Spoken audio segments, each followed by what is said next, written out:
Yay, we're all live. I finally managed to get home. Which is brilliant. The marvelous we all know Substack is a bit. Um, so I posted 2 comments for questions, and then I thought this week I'll also do a notes because it's a public one. Hillary tells me that only the notes thing went live. And then Hillary, bless her, gathered everybody's questions together. So the reason that I can see everybody's hello, Sue. The reason that I can see everybody's questions is entirely because of Hillary. I literally wouldn't. I just wouldn't. I would be nothing without Hillary. This is the Hillary show, and she has put a thread of questions together where she's dropped in everybody's questions. And I think some people noticed. I mean, we're just Substack is still.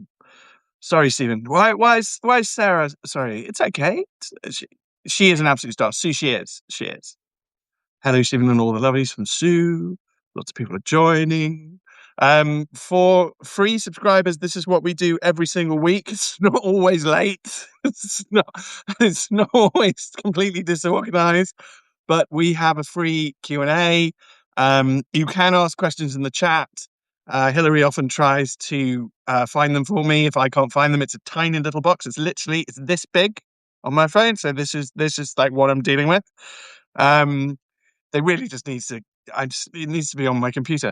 But do feel to ask questions there. You can always ask questions in the chat, and I try and answer questions. The most important topic of the week is what I tend to title the video, and it will surprise nobody that I'm pointing out that the Labour Party is dead, and that's not just my view.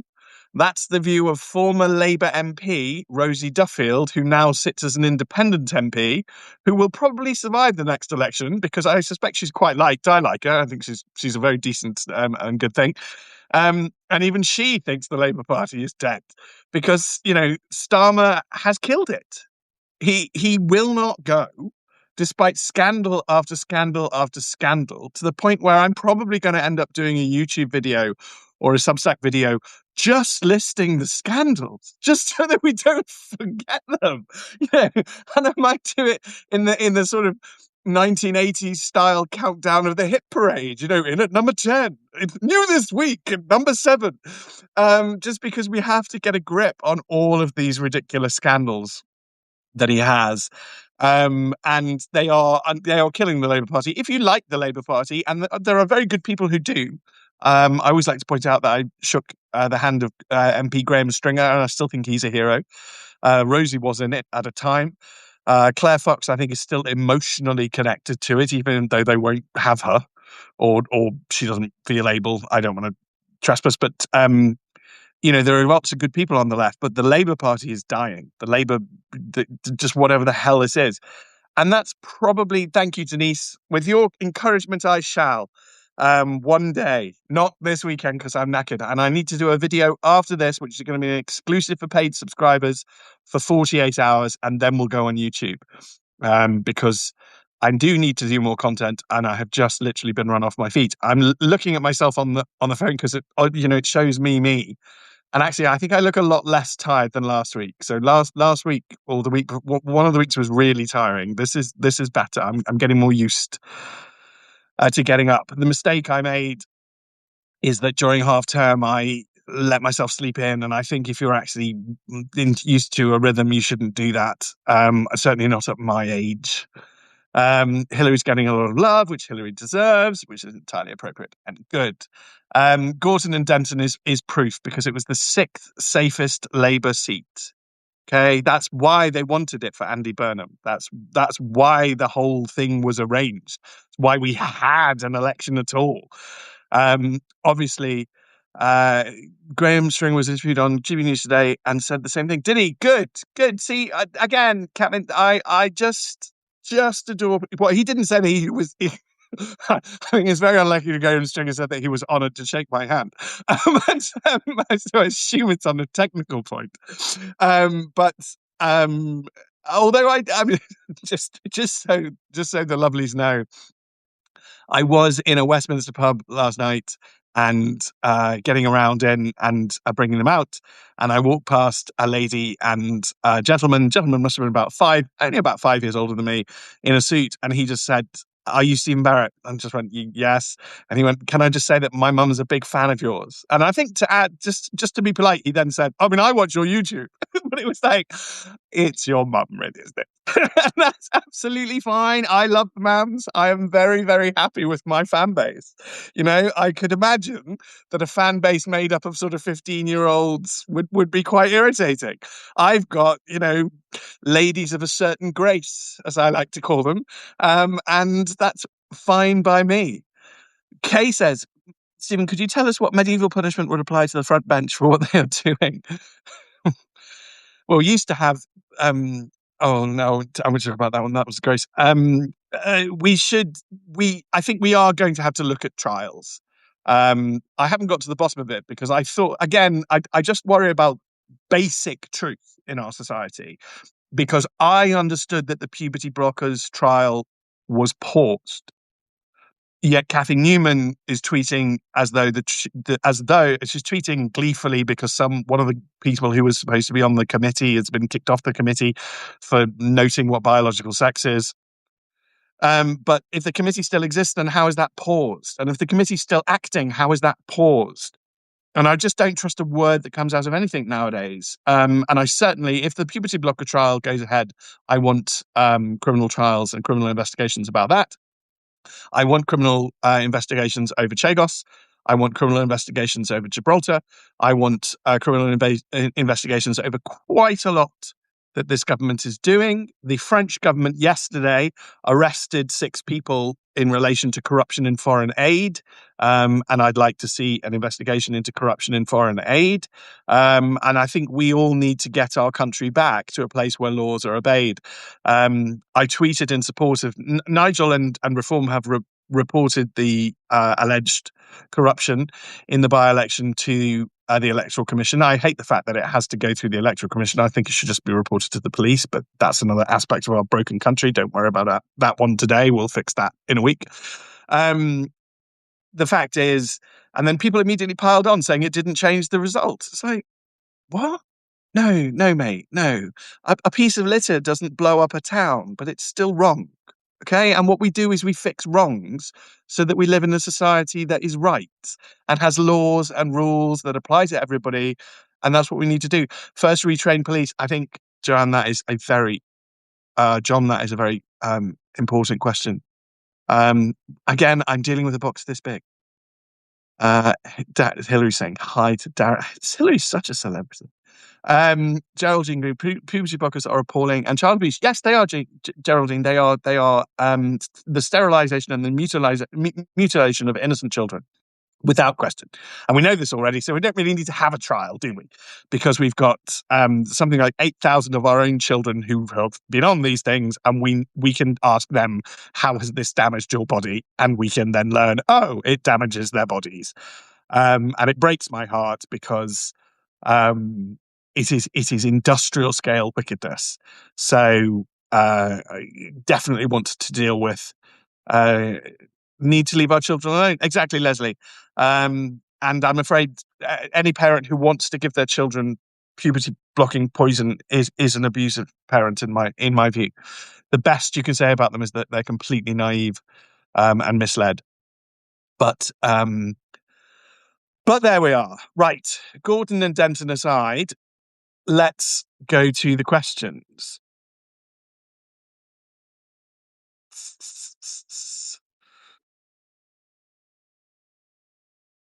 Bob says, "Can we arrest two-tier for treason? I always thought that if you undermine the sovereignty of a country, you commit treason." Now, Bob can't be a paid subscriber because he'd know that there's a video on the laws of treason. I need to do a YouTube video on treason to explain that. Our treason laws are in a bad way. Realistically, Bob and everyone else, I think we're looking at misconduct in a public office, and that's going to be the most useful offence. It's got a life imprisonment, that a life sentence, so it's still useful. We don't actually need to call it treason. It doesn't get us extra brownie points, doesn't make us extra happy. But I think we're going to look at a lot of misconduct in a public office style offences. For the puberty blockers trial, I'd like to be looking at assault-based offences. I was on Kev yesterday, and we dealt with a harrowing case where these I can't even call them parents, but these humans did awful things to an innocent child. And they were charged on some obscure technical offence I'd never heard of, and ended up with some tiny sentence. And yet everything they did was GBH/murder. Just prosecute. We don't need more laws. We don't need a specific law of hurting babies. We just need one law that you don't hurt people that also applies to babies. And that's a point, Bob, that I'd make about this. I don't think treason's going to be terribly helpful, because our treason laws tend to be focused around the king. But that just shows you how important the king is in the Constitution. But misconduct in a public office has a life sentence. We have no greater crime, no greater punishment than that. So I think it's going to be quite handy when push comes to shove, as it's going to. Stephen, if the country gets into such a financial mess that the IMF or the World Bank has to be called out, is it said that the IMF has to be 50% used to bail us out completely, come with draconian spending limits? This might, for example, stop all inflation-proofing benefit increases, for example, blah, blah, blah. I can't see the rest of the question. Ian wrote too much for me to see the rest of the question. But the IMF can come and bail us out. That we have experienced that before. I don't know what else to say about that. Sai says, Stephen, following on from the rest of the former prince and scandal son, good one, Sai, there has been a lot of media attention primarily on the former prince. Clearly, yes, I wonder why. Clearly, Prince Andrew is just a distraction to these people. My more cynical side wonders if they didn't just appoint him so that if anything went wrong, they'd be able to use him as like a human shield. He clearly no charges have laid. I don't believe that it will be sub judice, and I doubt very much that he in particular will receive a fair trial. Explain our sub judice rules. So sub judice, really, that's just. And we shouldn't use Latin because we got rid of it allegedly in order to make the law clearer. These people who made the law just so opaque promised they were making it clearer. But the real issue is the contempt of court law. You commit contempt of court if you prejudice a trial. And you prejudice a trial if you declare people are guilty when we have a presumption of innocence. And you can prejudice a trial by implying people are guilty when we have a presumption of innocence. But it's not half as easy to do that as Keir Starmer always pretends. Geraldine asked about the persecution of veterans. Yes, Geraldine, we'll get a new government in that overturns the whole thing. Thankfully, the justice system is so slow that I hope no veteran will actually get prosecuted and successfully sentenced. If they are, we should also pardon them. We need to rediscover the fact that governments can pardon people. The government that follows this government is going to have to fix a lot of problems. It's not a We've experienced throughout my entire life continuity governments or purporting continuity governments that say that they're basically carrying things on. They're just going to change this policy or they're going to change that policy. We're very clearly not at the point or at the point where we cannot have a continuity government anymore. And I, full cards on the table. I'm a member of Reform and I hope that they form the non-continuity government, but we definitely need a non-continuity government. A continuity government will simply destroy itself in less than 12 months. It will be gone. Starmer's already gone. He is a corpse. He is a dead prime minister walking. He's absolutely gone. His successor, and if they try to be a continuity government, they'll be gone within 9 months. And if Labour try a second successor, that second successor will be gone in 3 months. That's what I'm working on the basis of continuity governments, just like Rishi Sunak. They don't work. They can't work now. The system means that continuity cannot work. They're desperate. All the blob are absolutely desperate to have continuity government, but it's simply not going to happen because if we carry on having continuity government, we will end up with a dictator. Okay, that's I just need to be absolutely clear on this. I knew this 10 years ago. If I'd said this 10 years ago, people would have called me a lunatic and I would have been ostracized. When I say it now, does anybody think I'm a lunatic? We are staring down the barrel of a dictator. This was inevitable. Absolutely inevitable. I do not want this. I'm exactly the type of person a dictator throws out of a window. So let's just restore democracy. We cannot have continuity government. We cannot have carrying on as we have been doing. We cannot have make them all sorts of promises, then backtrack. We cannot have make them all sorts of promises and then let the civil service run things. Can't do it. Not sustainable anymore. Nasty, shouty man, killy man coming. Got to fix democracy before nasty man gets here. Hilary David here. Yes, again, had my XFVs checked. Can you ask Stephen if he can enlighten us of the Manchester Airport case? So I think what's going on with Manchester Airport isn't that sinister. I think what happened was that they were found partially guilty of some offences, and then the CPS wanted a retrial. So everybody's waiting on the retrial, and then they'll be sentenced for the whole thing together.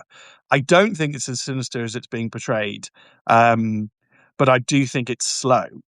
And I do think we clearly have two streams of justice. Most things go into normal stream, which is incredibly slow, and that's where the Oxford alleged anti-Semite has gone, and that's why he's not facing trial for 2.5 years.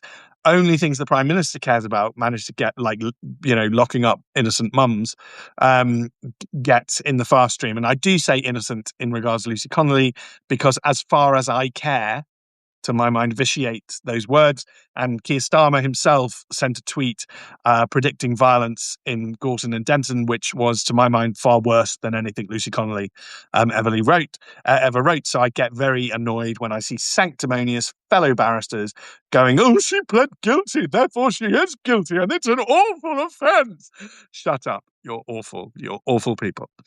Darren says, The Independent is reporting that the classified information is being passed to Mauritius as part of Starmer's deal. I don't know what's going on, Darren.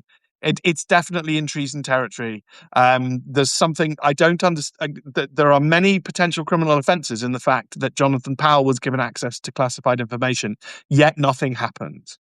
As I say, in the next government, I think there are going to be criminal investigations of the then former Labour special advisors and politicians, and I think there are going to be criminal investigations of the civil servants. If civil servants were ordered to pass information to Mauritius, and I can understand how that would happen, because the Civil Service Code, stupidly, says that international law is law here, which is we've dealt with this issue not a lot. It's not automatically law here. But the Civil Service Code tries to pretend it is. And the Civil Service Code is stupidly statutory, meaning the Civil Service Code is law here. So if it's law here to say that for civil servants alone, not the rest of us can be sane and go, this is not international law, it's not binding here. But the treaty, I mean, I don't think it's even binding in international law. So all I want to see, Darren, is future criminal investigations of all this stuff. Pauline says, question for Stephen. And it's asked to Hilary, because Hilary is the queen of everything. Philip, I'm going to get back to you because I can see you've asked something.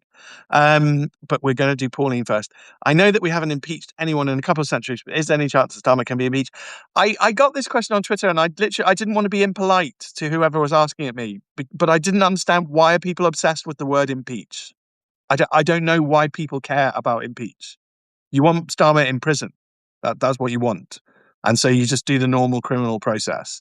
I could ask my dad over this weekend. I can ask my dad what impeachment is, but it sounds like some really oldie-timey, oldie-fashionedy way of getting the Prime Minister into prison. Well, let's just use the modern way and have him, arrested, charged, and tried. I don't understand the obsession with impeachment. I don't mean to be offensive, Pauline, and I hope I haven't been. If my dad says anything interesting about impeachment, I will tell you next week. And if my dad just waffles on and it's really boring, I will fall asleep and no more will be said on the matter. What we need is criminal investigations. The difference comes from the fact that in ye olde days, we didn't really have criminal law. Before Robert Peel and the police, we didn't really have that concept of criminal law. We had felonies and treason. And that was basically it. It was like anything between, we didn't get protected in the way that we are, quite rightly, protected by law now.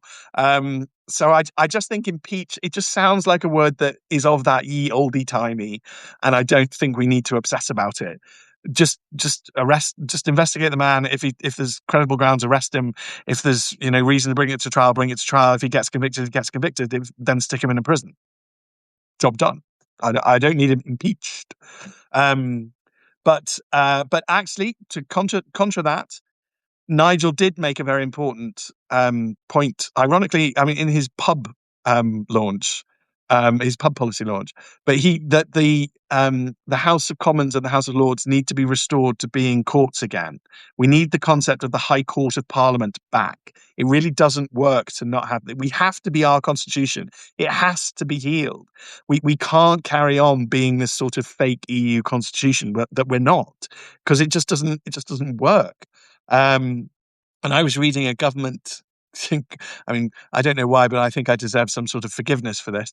But I was reading a very lengthy Cabinet Office paper that was so deathly dull. I mean, I had to stop reading it and tweet and then read it and then tweet and then read it and then tweet, because it was just so boring. Not difficult, just boring. There's like they're trying to kill you with boredom before you get to the end of the document. But I found that quite funny, because it sort of encapsulated the levels of constitutional ignorance that are in the civil service. So the Cabinet Office said that some people question whether the government can have corporations. And okay, that's point one, where Stephen just goes, what are you people on about? Point two, but of course they can, because since the Second World War, the government has actually made lots of corporations. Right, okay. The ability to create a governmental corporation is older than company law. Okay, it's really old. It's a royal prerogative. It's the one that the king had to make corporations. And there are all sorts of ye olde corporations that are still kicking around today. So the fact that the Cabinet Office, the civil servants question it now, whether they can even do it, despite the fact that the power has probably existed for something around 600-700 years. And the modern civil servants feel a bit uneasy as to whether it exists. And then to calm down these uneased or these disturbed civil servants, the poor little mites, with their doubts and their worries, that the Cabinet Office goes, actually, since 1945. It's like, why didn't you point out 700 years of constitutional history? We are in a mess, and I have lost Philip. Where's Philip's question? Stephen, what are the thoughts on the proposed Gibraltar Agreement? It's an absolute sellout, Philip. It's an absolute disgrace. They are lying to us. Fabian Picardo has blocked me on Twitter. I never interacted with him, and I just looked at and I discovered I've been blocked. Well, the only reason to block me is because I tell the truth about this.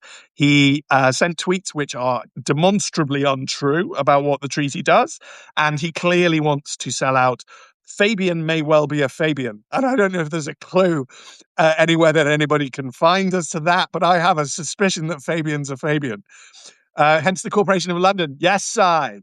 Exactly. It's just pathetic. This is just pathetic.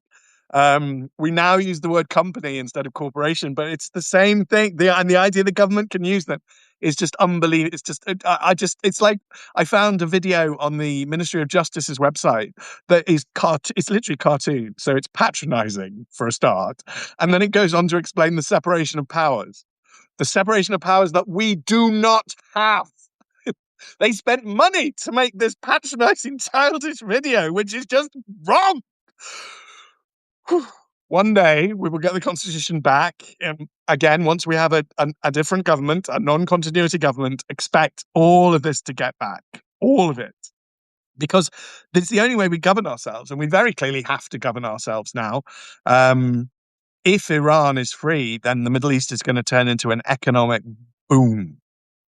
Europe's going to be completely left behind, and Britain needs to make sure that we are not left behind. We cannot join them in their economic decline.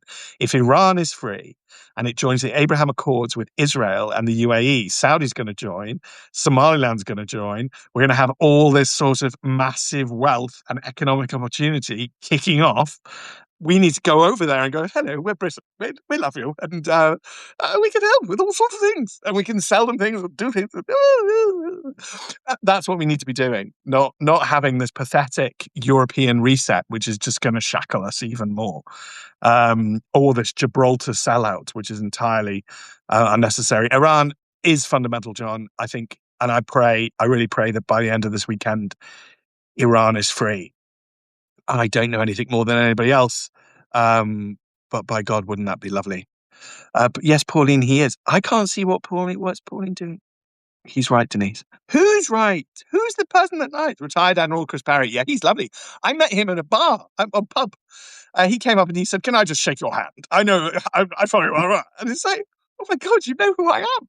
Yes, of course you can shake my hand. So that was nice. I got to meet Admiral Chris Parry, and I saw Ben Wallace being really rude about him, and it just made me think, this is why I've never liked you. There are still good Tories. Bob Blackman's a good Tory. Nick Timothy's a good Tory. Jack Rankin is a fantastic Tory. Joy Morrissey is still a font of absolute loveliness and goodness.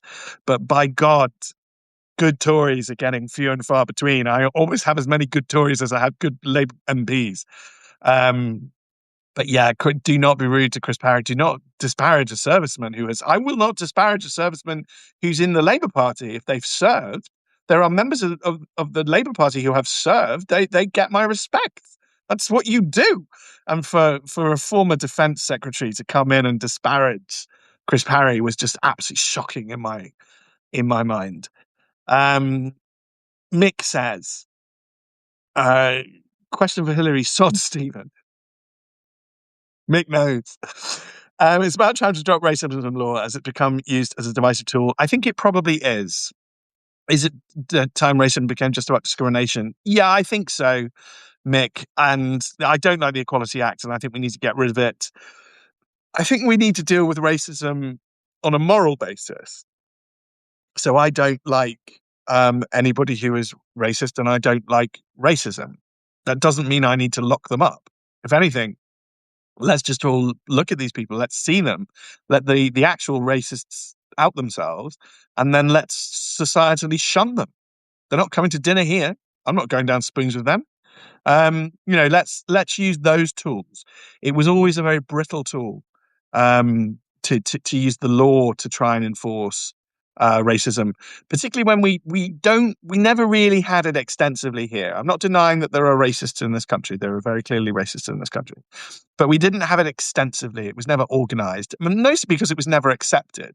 None of us actually went along with it. It's not really possible. And a lot of that is because, look, I'm obviously Anglo-Saxon.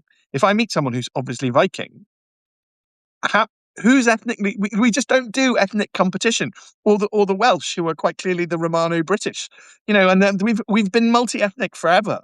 So it's just not our way. Also, we learned pretty early on that we make an awful lot of money by just not caring about this stuff.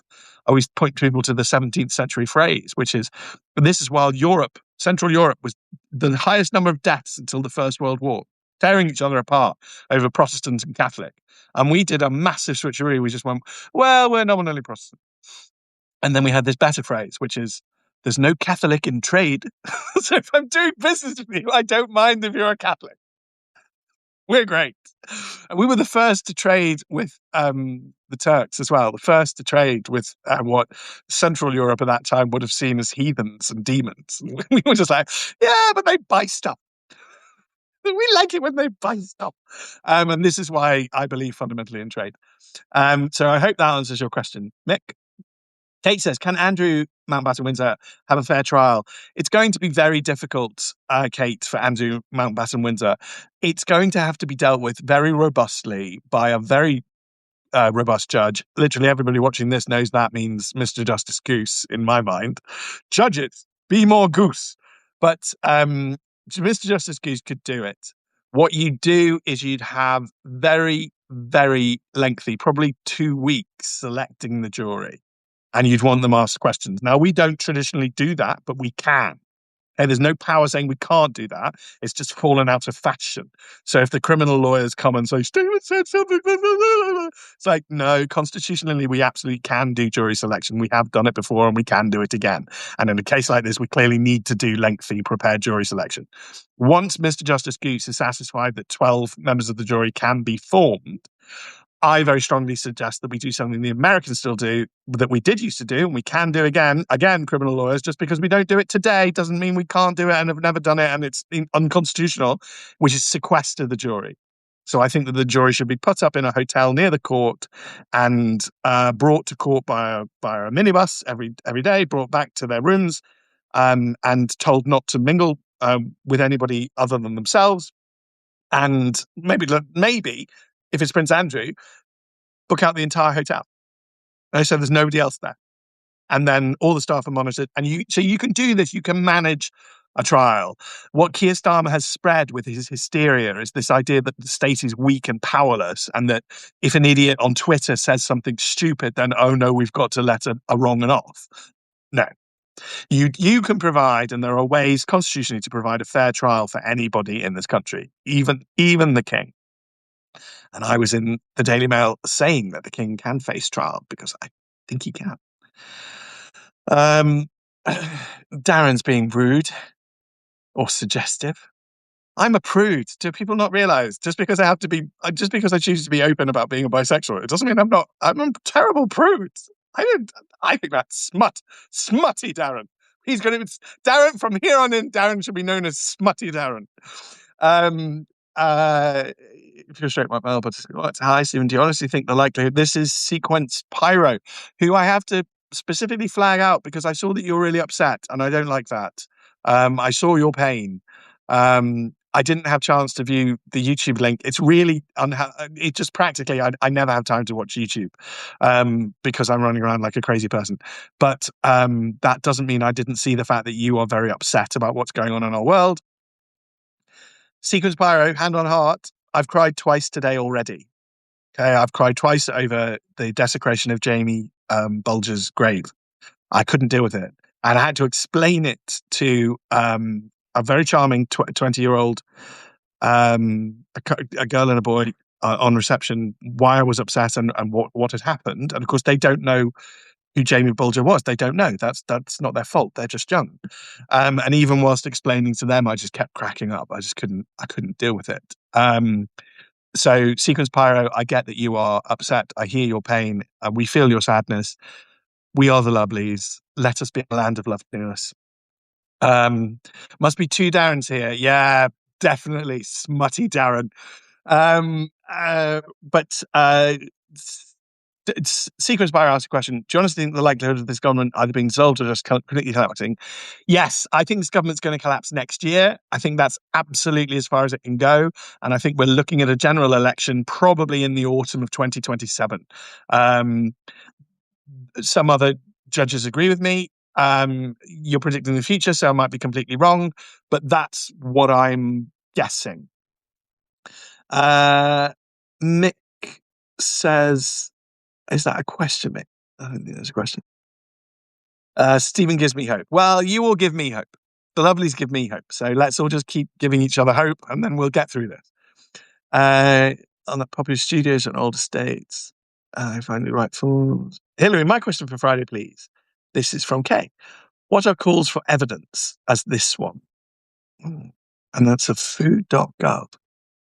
So, call for evidence, these official controls, input for those directly affected. So it's literally what it says on the tin. It's basically saying, can people come and either give us paper examples of whatever the thing is that's into the meat or something, or can you come and tell us your experience? Can you write down? Mostly it will be, can you write down your experience? And then if they want to hear from you, they'll summon you, and then they'll say, can you just talk us through your experience? And then they'll ask you questions. It's a way of gathering evidence. It's ideally an indication that the Constitution is healing itself, because this is how bodies should work.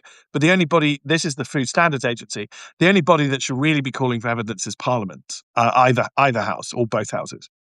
But I'm okay with that, Kay. It's them gathering evidence because they want to make a decision about something. Not necessarily find someone guilty, just make a future decision about how they behave, or whatever the rules are going to be in the future.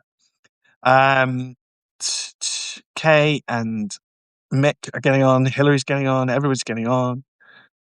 Everyone's talking about private rentals. Why is everybody talking about private rentals? Shared accommodation. Hillary being lovely. I don't understand the shared housing stuff.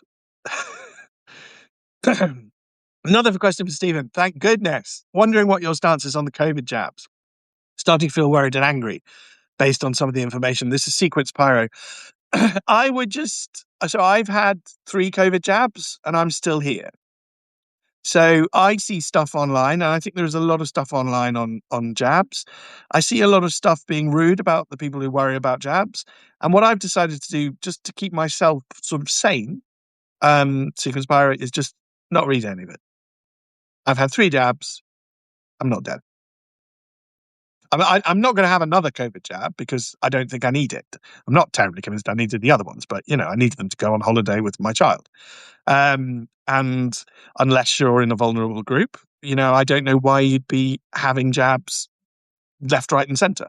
I have a pretty firm line with Small. I didn't let Small take the flu jab this year, largely because last year Small took the flu jab and we both got flu. Which I did not enjoy, but also because Small is old enough now. You can't just constantly worry about everything. You have to be a healthy body at some time. But these are personal questions, and what I think is that every adult should be able to make their own decisions without being mocked. I don't like the mockery, and we shouldn't be too paranoid, but we shouldn't take things at face value either. I think we have every right to be skeptical.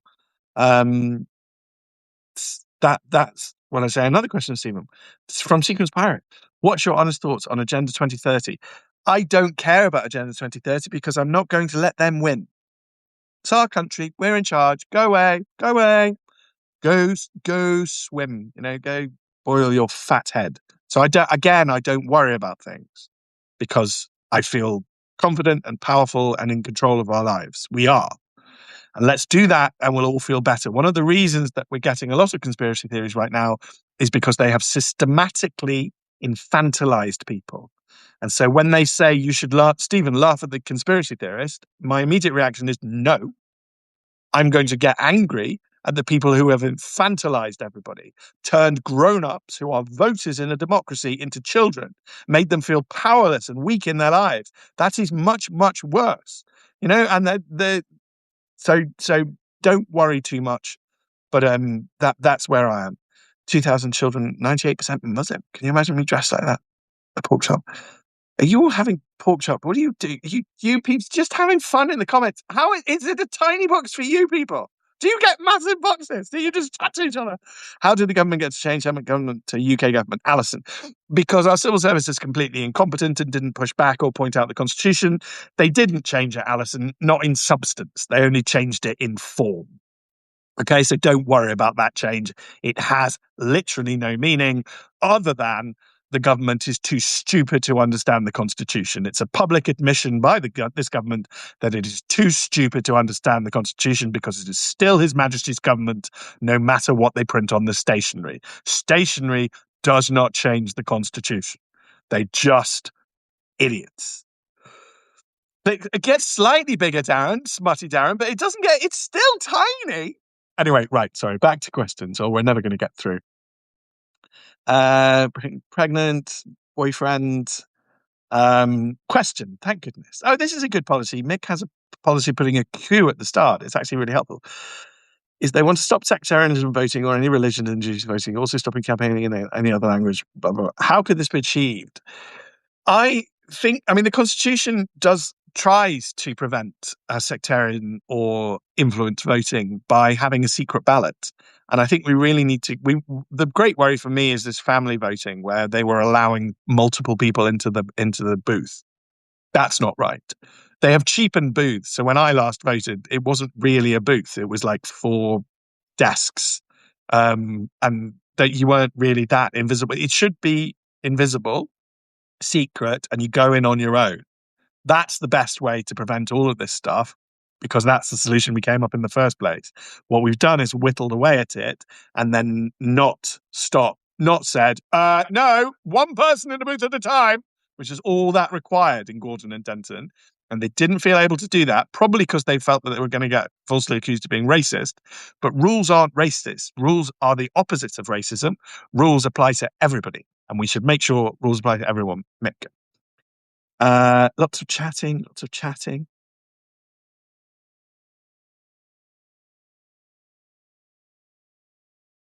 Our questions. Oh no, that's Hillary. Have I missed something?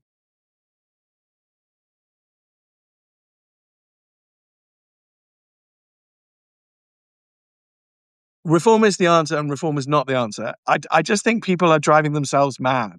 What you should do, there's no general election, so you don't have to pick now. Okay. So just watch what the parties are doing, try and get a view of them, make your own personal opinion on them, and then look at the manifestos and the promises. There are two parties which have fundamentally broken the trust of the British people. That's the Labour Party and the Conservative Party. But they are to blame for that, and they are to hold that for themselves. No other party has yet proven that they're exactly like that. So the other parties, I think, should be given some benefit of the doubt. Then look at their manifestos, look at them, see whether you think that they're competent, see whether you think they've got an ability. I mean, so Restore, that may well be the point of Restore side, because the one thing I'm not convinced Restore will get the office space, the employees, the compliance department, the payment department, the campaigning department. These things, to run a political party these days is absolutely huge. It's not. It's well beyond. It's like you were talking 30, 40, 50 employees at a bare minimum. It's not some tech bros and memes. But let's have a look at it. Let's wait until the election. That's what I'd say. Kay says, oh no, Hillary, have you been super efficient? I should have found this first. For Kate, I think you told me to find this first. Sorry, Hillary. For Mick, we've done that. I think we've done that. For Ian G, I definitely haven't done Ian. If the country gets into such a financial mess, oh no, I have done that. For Sai, for Pauline, for Dave. Oh, Hillary, this is amazing. You've literally got everybody's questions and put them in one thing. Hillary is a total star. I have nothing without Hillary. I should have just listened to Hillary. Why do I not listen to Hillary at all? Plague on those who trash Churchill. And Hillary's question presumably is the last one. Plague on those who trash Churchill. They did actually clean it up pretty quick, but and I don't think Churchill would have minded. But they just show you who they are. They just show you exactly who they are. The only people who attack Churchill are Marxists and fascists. That's it. That's it. Everybody else just goes, good man. Hillary's question. So this is the last question. Colin says a question. Do you believe we can get an election without Starmer saying we are in trouble and we need to postpone? Yeah, I think the Labour Party is going to tear itself apart, Colin, because there's no other way forward now. That constitutionally, that's how the system's supposed to work. So I'm not specifically making that prediction on the basis of this Labour Party or any of the MPs or anything in it. I'm just telling you that's what the Constitution is designed to do, and that's what the Constitution will almost certainly do. The MPs in Labour it will become increasingly clear to them, if it isn't bloody obvious by now, that they're not keeping their seats. So some of them will defect to Reform, some of them will defect to Greens, some of them will declare independence, and the rest of them will fight like rats in a sack. And at that point, the government starts to collapse, and that's where you get it from. So I agree with you, Simon. Let's have serious incarceration. But the chap who did the graffiti has also now been arrested for a very, very, very serious, potentially serious terrorism offence. So I'm not sure well, let's see how that goes. We don't prejudice trials because the presumption of innocence is actually more important than anything else. We do it for us. I sent this on Twitter. We don't uphold the rule of law for the ECHR and its benefit. We do it for our benefit because it matters to us. We need society to return to that, Hillary. Yes, we need respect. Respect would be lovely. Agreeing to disagree, as we all do here as the lovelies. Having some time and patience with each other when we disagree. I have had a pretty rough time with a lot of the Restore Britain supporters. I've seen some pretty vile stuff, almost entirely, I'll admit, from anonymous accounts. So I've not had the best of times. So I'm not feeling hugs towards Rupert. But inside Restore Britain is a chap called Peter McCormack, who runs a very good podcast, which I've done with him, and we are determined to remain friends despite disagreeing. And I think that's very important. And I think we should, as a general policy, try and find people in the other parties who we like and we can get on with. For me, Labour, it's clearly Maurice Glassman and Graham Stringer. I like the independent Rosie Duffield. There are people in the... I mean, I get on with Liz Saville-Roberts, and I got criticised for this when I admitted that. But as far as I'm concerned, I don't agree with Liz Saville-Roberts. I think she's a principled and decent person, and I think she's quite a good orator in the House. So I don't know why why would I have to fall out with her? And I think we need more of this in our society. What we're going to end up fighting is this brittle authoritarianist stuff, the Puritanist, the purity cults, which are just the viciousness of humanity. It's as bad as the witch trials. It's as bad as Soviet Russia. It's as bad as after the French Revolution. It's the same. Humans do this stuff. Humans never change. So we have to come together to fight this. We fought the last war, which is against the same principles, the same evil, fighting the same evil. We fought that as a coalition. Okay? And I think it's really important to remember that. It's the most important thing about the Second World War for me, is that we fought it as a country, as a coalition. It wasn't the Conservative Party fighting the war or the Labour Party fighting the war. It was, okay, lads, let's put our differences aside and protect the country. That is what we absolutely have to have. It's the viciousness that Hillary hates. I hate it too. I'm afraid for those who do like Restore Britain, it's an issue. There is a lot of viciousness at the moment, and it's deeply unpleasant. As I said, I still respect Peter McCormack. I will always respect Peter McCormack. He will remain a friend, whatever he decides to do and however he decides to vote. And indeed, when we talk about that secrecy of the ballot being so important for the Constitution, that's why we just didn't used to tell. When I was a child, nobody told anyone else how they voted.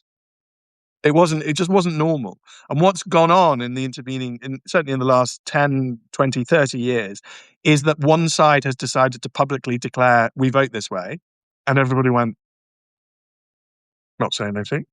And then they went, don't you think it's really good that we vote this way? And people have gone, okay. And then they go, no, but isn't it really important that we vote this way? And we've gone, yeah. And then they've gone, oh, good, because your salary and your promotion is now directly tied to supporting this. And then everyone's gone. And that's where we are as a society right now. We need to get back to people just not talking about politics and not talking about parties. And I always like to point out, I'm only a £25 member of Reform. It's £25 a year. It's not the biggest thing in the world. It's not some life commitment. And we shouldn't have sectarianism in politics because it's fundamentally stupid. What we should have is democracy where the politicians are forced to respect the voters. That's the most important thing.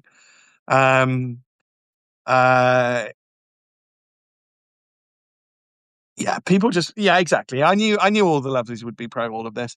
But before we go, and the best is always saved to last. Wait, didn't you message me specifically about Denise having a question? Where's Denise's question? Have I missed Denise's question? Denise, have I missed Denise's question? Oh no. Hillary's definitely I'm definitely in the doghouse over there. Oh no, I can't find Denise's question. Oh no. Let's just pretend this hasn't happened. Let's go to Hillary. Oh no. It's all just going wrong now. Why is it all going wrong? Now I can't find Hillary's question. Right, Hillary's question. Could Gibraltar be Chagos 2.0? A treaty buried from parliamentary sight for months has now emerged. And let's just say that that's wrong, okay? This government, any government of any colour, of any type, should not be making secret treaties and not telling us about them. They should keep us informed through the entire process. And the fact that they don't is fundamentally dishonest. Buried from parliamentary sight for months, now emerged. Yeah, and the Gibraltar sellout is absolutely horrendous. It's a negotiated 700-page agreement. I heard it was 1,000, but I'm not doubting nor questioning Hillary. Nothing has to be 700 pages long as law. That's just the only reason to make a treaty 700 pages long is to put you off reading it. Okay. Theresa May's Brexit deal had the same strategy, but even then they weren't that bold because in first draft it was 584 pages. And I can't tell you why I know. But this is what they're doing. When I talk about them infantilizing you, they are trying to put you off reading things, trying to put you off being part of your country, your democracy. These are your treaties. We have a system entirely designed to stop this happening. We got rid of a king to stop this happening.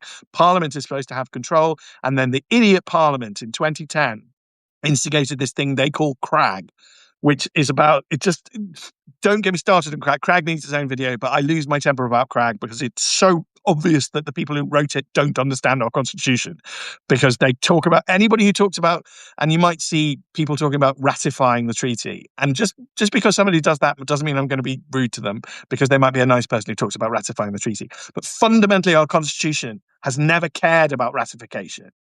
Because if you care about ratification, that gives the power to make treaties to the king. Okay? And if the king has the power to make treaties, you don't. So you don't care about ratification. You care about Parliament incorporating it. So you care about incorporation. Because if Parliament has the power, you do too. And that is fundamentally the connection. Right, lovelies and fellow lovelies, apologies for being late. At least I don't look half as knackered as I have in the past.